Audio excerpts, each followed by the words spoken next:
Hello， 大家好，各位僱主，你哋好嘛？咁好多僱主咧就成日同我講咧，同姐姐咧成日頂嘴嗌交，咁啊會唔會八字五行唔夾咧？又話唔知點樣同姐姐相處。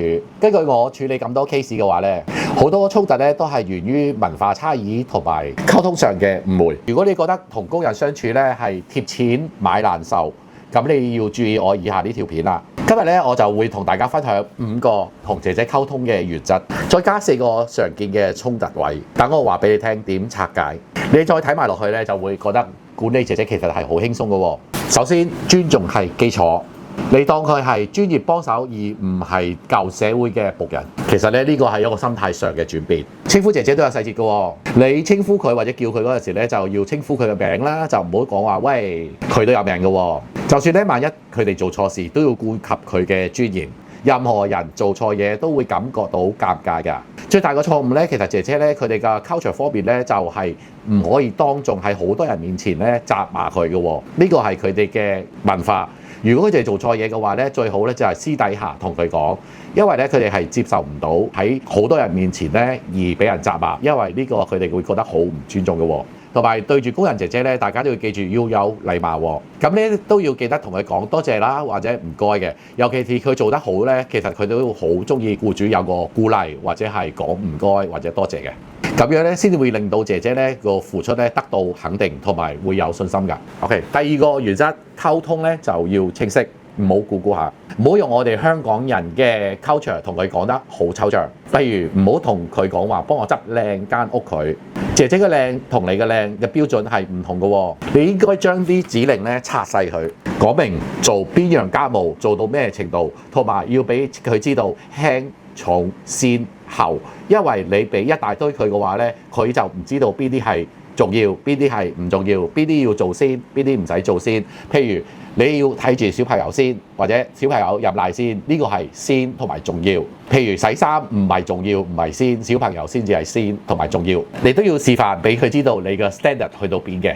最好咧就係示範完一次之後就即場叫佢做一次，一定要確保到佢理解嘅。因為你同姐姐咧教姐姐嘅時候咧，我哋英文同埋佢哋嘅英文唔係第一語言，佢哋可能係會淨係聽到一半嘅啫喎，所以要做埋自己親身做埋，佢哋先至會攞到你需要嘅嘢。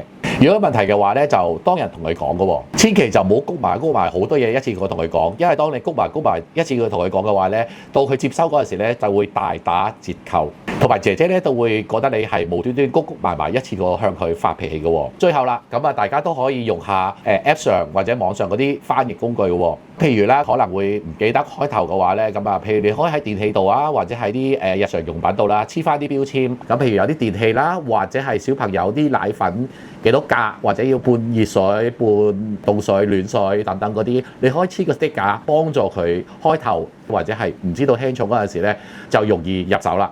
第3個原則就係界線要分明。開頭咧，姐姐嚟到香港咧，你佢個工作範圍咧最好有個白紙黑字咧簡單嘅 memo 或者寫喺張紙度，等佢可以有個參考。譬如啦，最好就寫重點先啦。咁啊，要有啲乜嘢要可以做得，乜嘢唔做得，乜嘢係應該做，貴重物件唔可以掂得等等嗰啲嘢咧，都係寫喺張紙度，等佢可以睇同埋可以去簽收。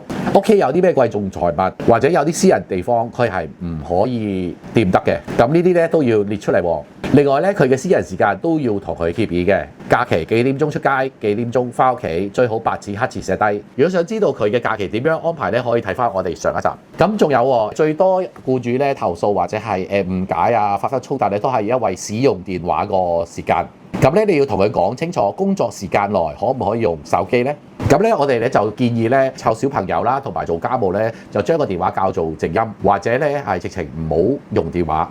咁到咗佢，譬如 lunch break 啦，或者係食完飯啦，或者夜晚休息時間啦，咁就唔好干預俾佢用電話啦，因為佢都要同屋企人溝通，佢都有個私人時間，咁到時就可以俾佢用電話咯喎。OK， 咁好多僱主咧就係忽略咗咧，就最重要嘅嘢就係金錢上嘅底線。我哋做咁多年啦，其實咧工人姐姐咧借錢咧好似借粒糖咁樣嘅，你一定要開頭佢嚟到就要同佢講定。係唔可以借錢，喺個 agreement 或者係一張紙度個 policy 度咧就係唔可以借錢嘅喎。咁另外咧就係當你借咗第一次嘅話咧，第二次、第三次佢都會借嘅喎。所以咧就係最好寫低，當佢要借嗰陣時咧，你已經應承咗我唔會借錢嘅，你都 agree 咗簽咗名。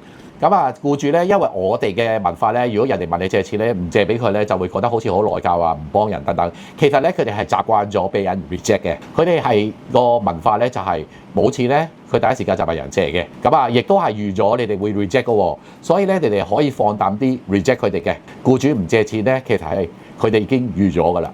另外咧，工人出去借錢咧係好平常嘅。僱主咧最煩惱咧就係有啲財務公司咧成日打電話嚟，就因為姐姐借錢。點解會發生呢個問題咧？就係喺菲律賓或者印尼咧，當鋪咧係多過71同埋 OK 便利店嘅。當鋪或者借錢咧係好平常嘅嘢嚟嘅，所以咧一定要同佢講唔可以借財務公司。假如真係收到借貸公司滋擾到你哋嘅話咧，你哋可以聯絡翻你哋嘅 agent 或者係勞工處睇下點樣協助啦。